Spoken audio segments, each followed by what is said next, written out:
بسم اللہ الرحمن الرحیم۔ گمنام ہیرو کے معزز ناظرین، السلام علیکم۔ آئیے چلتے ہیں کہانی کی طرف۔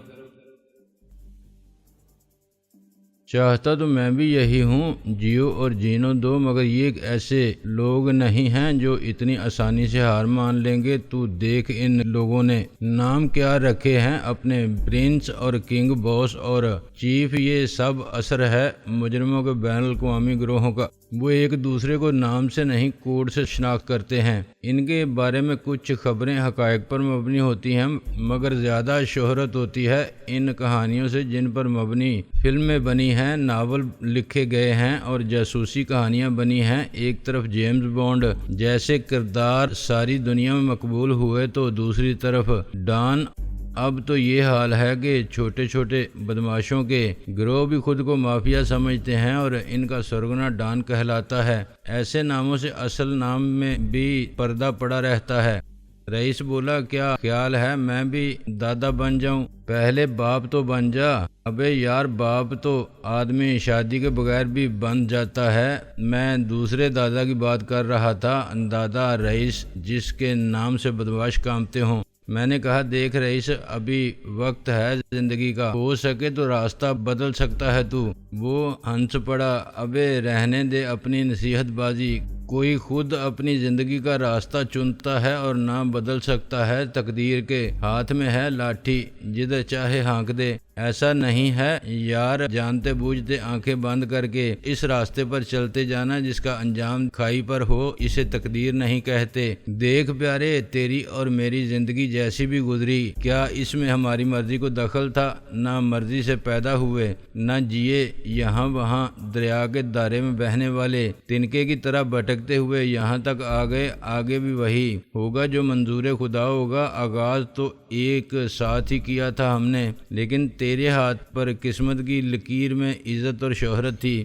ہمارے ہاتھ کی لکیر کالی تھی، ہمیں دوسری طرف لے گئی۔ آج تو بڑا معزز اور شریف ہو گیا ہے اور ہم کہلاتے ہیں بدماش، مگر دیکھ تقدیر نے کیسے ایک دم تیری زندگی کی گاڑی کو دوسری پٹڑی پر ڈال دیا۔ تو نے کبھی سوچا بھی نہیں ہوگا ایسا جیسا ہو گیا۔ تیری مرضی کا کیا سوال، کسی اور کی زندگی جی رہا ہے تو، یہ ڈرامہ تقدیر کا نہیں تو کیا ہے؟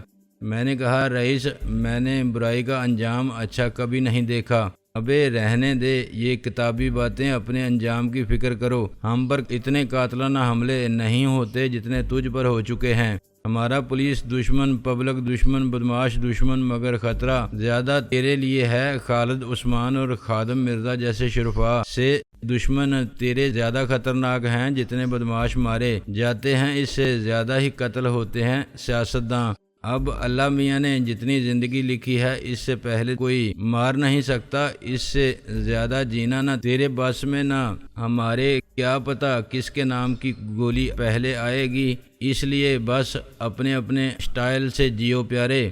میں نے عاجز آ کے کہا، بند کرو اپنی بکواس، خواہ مخواہ کی بحث۔ یہ بتا کہ ان لوگوں کو دھندا اسمگلر تو ہیں یہ لوگ، مگر کیسے کیا مال ادھر سے ادھر کرتے ہیں، منشیات، ہیروئن وغیرہ؟ ابے نہیں، ان کا اونچا کاروبار ہے، یہ نوادرات باہر بیچتے ہیں۔ میں چونک پڑا، نوادرات، تاریخی نوادرات؟ ہاں، اور کیا کہتے ہیں اسے، آنٹی کیٹ، اینٹیک؟ میں نے کہا، ابے ہاں، وہی عجائب خانوں سے حاصل کرتے ہیں، خریدتے ہیں چوروں سے یا خود چراتے ہیں۔ ہر شہر میں ایک عجائب خانہ ہے، پشاور سے لاہور اور کراچی میں، ٹیکسلا، مونجو دوڑو اور ٹھٹا میں، ہڑپا میں اور پتہ نہیں کہاں کہاں۔ مجھے سخت صدمہ ہوا، یعنی ہمارا تہذیبی اور ثقافتی ورثہ باہر جا رہا ہے اور کسی کو کچھ معلوم نہیں۔ یار معلوم کیسے نہیں، مجھے اور تجھے آج پتہ چلا ہے۔ وہ جو میوزیم والے ہیں، کیا ان کی ملی بھگت نہیں ہوگی؟ اس میں ان کا حصہ نہیں ہوگا؟ اس میں ایک پورا محکمہ ہے آثار قدیمہ کا، پتہ نہیں کتنا مال تو وہ کھدائی کے دوران میں ویسے ہی ادھر غائب کر دیتے ہیں۔ ان بین الاقوامی چوروں کے ہاتھ بیچنے سے بڑی بھاری قیمت ملتی ہوگی انہیں۔ میں نے کہا ایسی چیزوں کی قیمت بھلا کون لگا سکتا ہے؟ ایک تاریخی سکہ یا مجسمہ بازار میں ملنے والی چیز تو نہیں، کسی کارخانے کی پروڈکٹ تو نہیں۔ جو مجھے معلوم ہوا ہے وہ بہت عجیب ہے۔ نوادرات صرف چرائے نہیں جاتے، بنائے بھی جاتے ہیں۔ قدیم تاریخی چیزیں بنانے والے ایسے ماہرین ہیں کہ عام آدمی کو اصل نقل کا پتہ نہیں چلتا۔ عام کیا، خاص آدمی بھی دھوکہ کھا جاتا ہے۔ وہ تو بہت ہی خاص طریقے ہیں اور گنے چنے ایسے ماہرین ہیں جو فرق دیکھ سکتے ہیں۔ یہاں تو خود کوتوال ہی چور ہیں، پھر پوچھنے والا کون؟ عجائب خانوں سے اصل چیز غائب ہو جاتی ہے اور نقل اس کی جگہ رکھ دی جاتی ہے۔ باہر ان کی بڑی قدر ہے، خود میوزیم والے خرید لیتے ہیں اصل، مگر نوادرات جمع کرنا ان کا شوق ہوتا ہے۔ اوہ مائی گاڈ، جانے کب سے جاری ہے یہ سلسلہ۔ یہاں کے چھوٹے چوروں کے لیے 5-10 ہزار کی رقم بھی ضمیر فروشی کے لیے بہت ہے، وہ کچھ بھی فراہم کر دیتے ہوں گے۔ قدیم نسخے، مخطوطات، نایاب فلمی نسخے، نقشے اور تصاویر، ذاتی لائبریریوں میں محفوظ تاریخی دستاویزات، مثلاً علامہ اقبال اور قائد اعظم کے خطوط یا ڈائریاں، ذاتی چیزیں، اس کی تو کوئی حد ہی نہیں ہے۔ رئیس فرض کر کسی کے ہاتھ وہ پستول لگ جائے جس سے قائد ملت کو شہید کیا گیا تھا، کسی کو پتہ نہیں کہ وہ کہاں ہے۔ پچھلے دنوں اخبار میں کچھ آیا تھا کہ لیاقت علی خان کے قتل کے سارے ثبوت، دستاویزات اور شہادتیں غائب کر دی گئی ہیں۔ ان کے خون آلود کپڑے اور ذاتی اشیاء، ایسی چیزیں تو بہت ہیں۔ کسی کو اس رسی کا ٹکڑا مل جائے جس سے بھٹو صاحب کو پھانسی دی گئی تھی، یا اس بم کا حصہ جو ضیاء الحق مرحوم کے طیارے میں رکھا گیا تھا، ان چیزوں کی جذباتی اہمیت بھی ہے۔ رئیس کا منہ حیرت سے کھل گیا تھا۔ ابے ہاں یار، یہاں تو صرف پیسہ چلتا ہے۔ میں نے کراچی میں ایک میوزیم تو کھارا در میں دیکھا تھا اور دوسرا بابائے قوم کے مزار پر، وہاں ان کے ذاتی استعمال کی چیزیں رکھی ہیں۔ علامہ اقبال صاحب کے گھر میں بھی ہیں۔ ہم جیسے لوگوں کو کیا معلوم کہ وہ اصلی ہیں یا نقلی؟ میرا مطلب یہ نہیں کہ ایسا ہو چکا ہے، میں تو اس قوم کی اخلاقی حالت دیکھتے ہوئے بات کر رہا ہوں کہ یہاں ناممکن کچھ بھی نہیں۔ اس اطلاع نے مجھے مضطرب اور متفکر کر دیا تھا۔ یہاں اپنے ملک میں بھی ایک پورا مافیا ہوگی جو ایسے چوروں کی مددگار ہوگی، اور پھر ان کا تعلق ہوگا بین الاقوامی مارکیٹ کے خریداروں سے، وہ بھی ایک مافیا ہوگی۔ کیا پتہ نوادرات میں یہ لوگ اور کچھ بھی بھر دیتے ہوں، مثلاً ہیروئن۔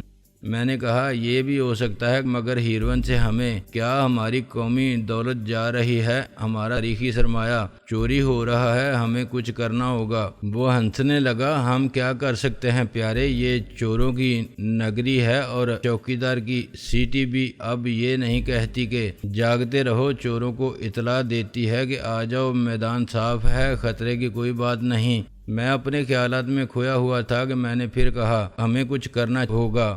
تو پاگل ہو گیا ہے؟ کوئی مطلب ہے اس بات کا؟ اس سے پہلے کہ میں رئیس کو مطلب سمجھاتا، ایک کانسٹیبل نے اندر آ کے کہا، سر جی کوئی زنانی ملنے آئی ہے آپ سے۔ عورت کون ملنے آ سکتی ہے صبح صبح؟ میں نے سوچا رکشی یا شبنم۔ رکشی کا کسی سے رابطہ نہیں تھا اور اسے معلوم بھی نہیں ہو سکتا تھا کہ میں کہاں ہوں۔ شبنم البتہ چھلاوا تھی، وہ ہر جگہ پہنچ سکتی تھی، لیکن میں باہر گیا تو مجھے صبح کے دھندلکے میں رکشی نظر آئی۔ وہ ایک چادر میں لپٹی ہوئی کھڑی تھی۔ میں نے حیرانی سے کہا، تم؟ شاہ جی میں کوئی اچھی خبر نہیں لائی ہوں۔ وہ بولی، کوئی اچھی خبر نہیں ہے میاں جی۔ ڈاکٹر رانجھا نے اپنی ٹوپی کو سر پر جما کے آئینے میں ملاحظہ کیا۔ ہیر نے وہ خط میری طرف بڑھا دیا، لے تو خود پڑھ لے، نامراد نہ ہو تو۔ نامراد اس نے مجھے نہیں کہا تھا، رئیس کو کہا تھا۔ جو یہ خط چھوڑ کے چلا گیا تھا اس نے لکھا تھا، یار جانی تو ضرور ناراض ہوگا ہم سے، مگر یار اپن بھی مجبور ہیں۔ تیرے سامنے بات کرنے کی ہمت نہیں تھی تو ہمیں سمجھانے بیٹھ جاتا اور اپنی بولتی بند ہو جاتی۔ اپن اس طرح زندگی نہیں گزار سکتا، اپنا تو لائف کا سٹائل دوسرا ہے۔ گھر میں کبھی رہے نہیں، اپنی ساری زندگی سڑکوں پر گزری ہے۔ صبح سے شام تک باہر ماں باپ اور بہن بھائی ہوں تو گھر اچھا لگتا ہے پیارے، ورنہ قید خانہ ہو سکتا ہے۔ جب گھر والی آئے تو وہ بٹھا لے گھر میں، مگر کتنے دن آدمی سالہ رات کو بیوی کا ہو سکتا ہے؟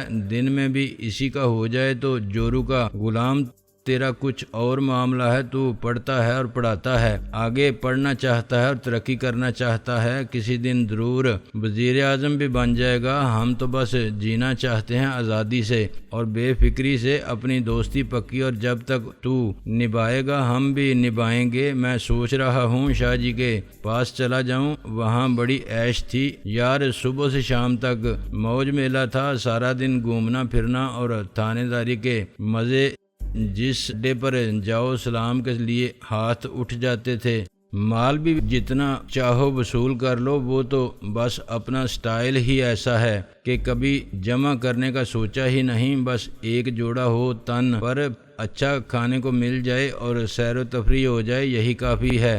ہیرا پھیری کی ہوتی تو اپن بھی لاکھوں جوڑ لیتے شاہ جی، اسی لیے بھروسہ کرتا تھا کہ اپنے دل میں لالچ نہیں ہے، تو غصے میں ہوگا ضرور کہ یہ کیسی دوستی ہے، آخر مجھے تیرے دشمن کے ساتھ رہنا اچھا لگتا ہے، تو پیارے جو تیرا دشمن وہ اپنا بھی دوست نہیں ہو سکتا، تو یہ سمجھ لے کہ وہاں رہ کے میں تیرے اور شادوں کا زیادہ خیال رکھ سکتا ہوں، ایسی ویسی کوئی بات ہو تو تمہیں بتا سکتا ہوں اور تمہاری مدد پورا پڑے بغیر میں نے غصے میں خط کو پھاڑ کے پھینک دیا، اس کے پردے کر دیے، میں نے رئیس کو 101 گالیاں دیں، حرام زادہ کیڑا لوٹ گیا نالی میں، اب بات کرتا ہے دوستی کی، وہاں ذلیل ہوگا، جوتے کھائے گا، شاہ جی کے دن رات اور فقیروں میں رہے گا، عزت کی زندگی، سالے کو راس نہیں آئی، لعنت اس کی دوستی پر اور اس سے مدد مانگنے والے پر، میں اپنا اور شادوں کا خیال خود ہی رکھ سکتا ہوں، سامنے آ گیا تو اتنے جوتے ماروں گا میرے چلانے پر۔ ہیر رونے لگی۔ ڈاکٹر رانجھا جو بد حواسی میں ناشتہ کیے بغیر گھر سے نکل گئے، میں سخت مشتعل تھا اور مجھے یوں لگتا تھا جیسے میں نے شاہ جی سے جیتی ہوئی بازی آدھی ہار دی ہے، اپنی ساری خود اعتمادی کے باوجود میں اپنے آپ کو ادھورا اور اکیلا محسوس کرتا تھا، یہ میرے اعتماد کی شکست تھی، میں جس پر دنیا میں سب سے زیادہ بھروسہ کرتا تھا وہی میرا ساتھ چھوڑ گیا۔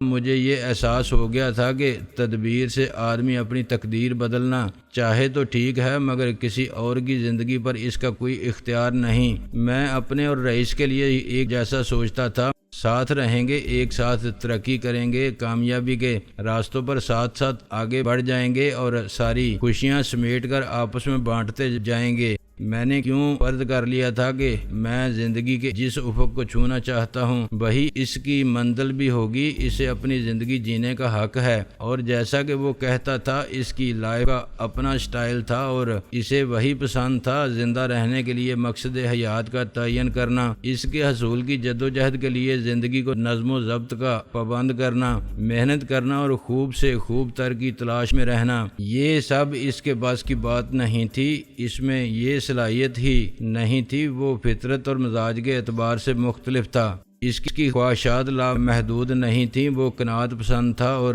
اس اعتبار سے قلندر تھا کہ زندگی جس حال میں رکھے وہ خوش رہ سکتا تھا۔ ویسے بھی خوشی، ترقی اور کامیابی جیسے الفاظ کا مطلب سب کے لیے ایک نہیں ہو سکتا۔ میں بہت دیر غصے میں جلتا پنتا، اپنے آپ کو قائل کرنے کے باوجود کہ رئیس میری خواہشات کی بلند پروازی میں میرا ساتھ نہیں دے سکتا تھا، مجھے اس کے لوٹ جانے کا دکھ تھا، میں نے کون سا اسے قید کر رکھا تھا، جو چاہتا کرتا جانا ہی تھا تو خدا کی بنائی ہوئی اتنی بڑی دنیا میں کہیں بھی چلا جاتا، لوٹ کر اسی قابل نفرت غلامی اور بے غیرتی کی زندگی کو کیوں گلے لگا لیا جس کو اس نے لعنت کے توق کی طرح گلے سے اتار پھینکا تھا۔ ماسی ہیر کچھ دیر بعد چائے لے کر آئی۔ چل پتر چھوڑ، کب تک غم کرے گا اس نامراد کا؟ میں نے چائے لے لی، میں نے تو اچھا ہی سوچا تھا اس کے لیے۔ سوچنے سے کیا ہوتا ہے ناصر، جانا تو سب کو اپنی اپنی قبر میں ہے، اپنے اپنے اعمال کے ساتھ وہ بولی کون لے جا سکتا ہے کسی کو اپنے ساتھ جنت میں بھی؟ اس کی سیدھی سادی بات نے مجھے حیران کر دیا، یہ زندگی کے سارے فلسفے کا نچوڑ تھا جسے اس نے ایک جملے میں پیش کر دیا تھا۔ ٹھیک کہا تم نے، اس کے باوجود ماں باپ اپنے بچوں کے اچھے مستقبل کے لیے کوشش کرتے ہیں، اور دوستی بھی کیا ہوتی ہے، یہی کہ آدمی اپنے ساتھ دوسرے کو بھی خوشی دینا چاہتا ہے۔ وہ خوش نہیں تھا، یہاں تو ہم کیا کر سکتے ہیں؟ وہ اداس ہو کے بولی، ٹھیک ہے، جہاں رہے خوش رہے، میں ملوں گا اس سے، واپس لے آؤں گا اسے۔ کیا فائدہ ناصر، وہ پھر چلا جائے گا۔ وہ بولی۔ میں ہاشمی صاحب کے گھر پہنچا تو خلاف معمول گھر میں خاموشی تھی۔ ان کی گاڑی پورچ میں موجود نہیں تھی، ورنہ اس وقت ان کا شوفر کوٹ جانے کے لیے گاڑی کو پالش کر کے چمکا رہا ہوتا تھا۔ گیٹ پر چوکیدار نے مجھے کچھ نہیں بتایا تھا۔ اندر ایک نوکر نے مجھے ڈرائنگ روم میں بٹھا دیا۔ صاحب کی طبیعت خراب ہے، رات سے وہ کوٹ نہیں جائیں گے۔ اس نے یوں کہا جیسے وہ چاہتا ہے کہ اس اطلاع کے بعد مجھے لوٹ جانا چاہیے۔ میں نے کہا شادو کو بلاؤ، میرا مطلب ہے شاہدہ پروین کو، وہ ابھی سو رہی ہیں۔ نوکر نے سپاٹ لہجے میں کہا۔ تو جگا دو، میں نے اونچی آواز میں کہا، یا میں خود جا کے اس کے بیڈ روم کا دروازہ بجاؤں۔ وہ چلا گیا اور کچھ دیر بعد شادو خواب آلود آنکھوں کے ساتھ بال سمیٹتی اور جمائیاں لیتی نمودار ہوئی۔ دراصل رات کو بہت دیر سے آئے تھے۔ کہاں گئی تھی تم؟ میں نے کہا، ہم گئے تھے ایک پارٹی میں، وکیل صاحب کے کوئی دوست ہیں، ان کو ہائی کورٹ کا جج مقرر کیا گیا ہے۔ انہوں نے کچھ دوستوں کو ایک بڑے اونچے ہوٹل میں ڈنر دیا تھا۔ رات 2 بجے آئے وہاں سے، پھر ہاشمی صاحب کی طبیعت بگڑ گئی۔ کیا زیادہ کھا لیا تھا؟ میں نے کہا، نہیں کھاتے، وہ بہت کم ہیں، کہہ رہے تھے کہ الرجی ہو گئی کسی چیز سے، الٹیاں آئیں 2 بار، ڈاکٹر نے کہا فوڈ پوائزنگ ہے۔ ہاں، ایسے لوگوں کے دشمن بھی بہت ہوتے ہیں، دے دیا ہوگا کسی نے زہر، زیادہ کھانے کی عادت ہوتی تو ہو جاتا کام تمام۔ اس نے خفگی سے کہا، ناصر صبح صبح منہ سے منحوس بات نکالنی کوئی اچھی بات ہے، ان کا کوئی دشمن نہیں۔ اوہو، بڑی جلدی دوستوں سے بھی شناسائی ہو گئی اور دشمنوں کے بارے میں بھی معلوم ہو گیا، میں نے تن سے کہا۔ اس نے مجھے غور سے دیکھا۔ کیا بات ہے، تمہارا موڈ اتنا خراب کیوں ہے، کس بات کا غصہ ہے؟ میں نے کہا، شادو رئیس خبیث واپس چلا گیا شاہ جی کے پاس۔ اس کے چہرے کا تاثر بدل گیا۔ کیا واپس چلا گیا؟ آخر کیوں؟ میں نے تلخی سے کہا، اس لیے کہ عزت اور غیرت سب کو راس نہیں آتی، ذلیل آدمی کو ذلت ہی پسند آتی ہے۔ تم نے اسے روکا نہیں؟ وہ سخت دکھی ہو گئی تھی۔ کیسے روکتا، وہ ایک خط چھوڑ کے رات کو ہی غائب ہو گیا۔ کہاں ہے وہ خط؟ شادو گمسم لہجے میں بولی۔ میں نے پھاڑ کے پھینک دیا، پورا پڑھا بھی نہیں۔ میں یہی بتانے آیا تھا تمہیں، اب میں جا رہا ہوں، آج ملوں گا اس سے۔ کہاں ملو گے؟ دیکھو وہاں مت جانا۔ شادو تشویش میں مبتلا ہو گئی۔ اور کیا فائدہ اس کا ناصر، وہ نہیں رہنا چاہتا تمہارے ساتھ، تو کیا اسے زبردستی رکھو گے؟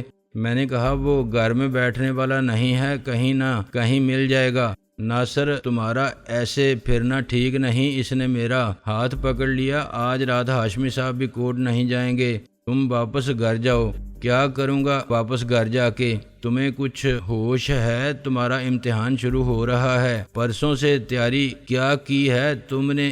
ایک لفظ بھی نہیں پڑھا۔ باڑ میں گیا امتحان۔ ایسا مت کہو، جاؤ 2 دن میں کچھ دیکھ لو، تم کو میٹرک کا امتحان دینا ہے ناصر، اور پاس بھی کرنا ہے۔ شادو نے کہا، میری بات سن رہے ہو نا، تھوڑی سی محنت کرو اور توجہ دو تو تمہارے لیے کچھ مشکل نہیں، اور سب کچھ بھول جاؤ، مجھے بھی بھول جاؤ۔ اب کوئی فائدہ نہیں شادو جی، ایسے پاس ہونا مشکل ہے۔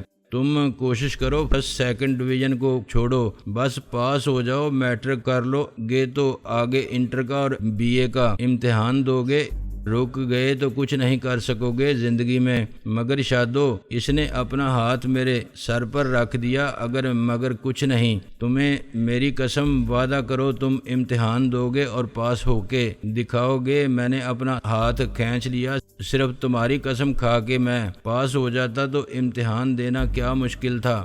پاس بھی ہو جاؤ گے، مجھے معلوم ہے۔ وہ بولی، جاؤ سب کچھ بھول جاؤ، ابھی 10-15 دن کی تو بات ہے۔ اپنے امتحان ختم ہونے سے پہلے میرے بارے میں سوچنا بھی نہیں، رئیس کے بارے میں، شاہ جی کے بارے میں، کسی کے بارے میں بھی کچھ نہیں سوچنا۔ میں نے ہنس کے کہا، تمہارے بارے میں اپنی مرضی سے کب سوچتا ہوں میں؟ وہ تو تمہارا خیال خود ہی آ جاتا ہے، میرے روکنے سے کب رکتا ہے؟ ناصر، اب میں تم سے امتحان کے بعد ملوں گی۔ شادو نے کہا، یہ تم کیا کہہ رہی ہو؟ اس نے بڑے یقین سے اپنی بات دہرائی، مجھ سے ملنے کی کوشش بھی مت کرنا، جس دن امتحان ختم ہو سیدھے یہاں آ جانا، میں تمہیں دروازے پر انتظار کرتی ملوں گی۔ اگر امتحان ہی نہ دوں میں؟ پھر وہ کھڑی ہو گئی، پھر میں تم سے کبھی نہیں ملوں گی، کبھی نہیں۔ یہ میرا فیصلہ ہے، اور تم جانتے ہو نا، مجھے جب میں تمہارا ساتھ دینے کا فیصلہ کیا تھا تو جان کی بازی لگا کے دنیا کو چھوڑ دیا تھا۔ اگر تمہیں چھوڑنے کا فیصلہ کر لیا، میں نے کہا جب تم نے اپنی قسم دے دی تو پھر دھمکی کیوں دیتی ہو؟ وہ مسکرائی۔ او ناشتہ کیا ہے یا نہیں؟ ہاشمی صاحب جاگ رہے ہوں گے تو ان کی مزاج پرسی بھی کر لو۔ ہاشمی صاحب اس وقت سو رہے تھے، مگر ناشتہ کرنے کے بعد پھر دیکھا تو وہ اٹھ چکے تھے۔ ان کی طبیعت بالکل ٹھیک تھی، مگر ڈاکٹر کے مشورے پر انہوں نے ایک دن آرام کرنے کا فیصلہ کیا تھا۔ میں نے ان سے زیادہ بات کرنا مناسب نہیں سمجھا اور 10 منٹ بعد اٹھ کے آ گیا۔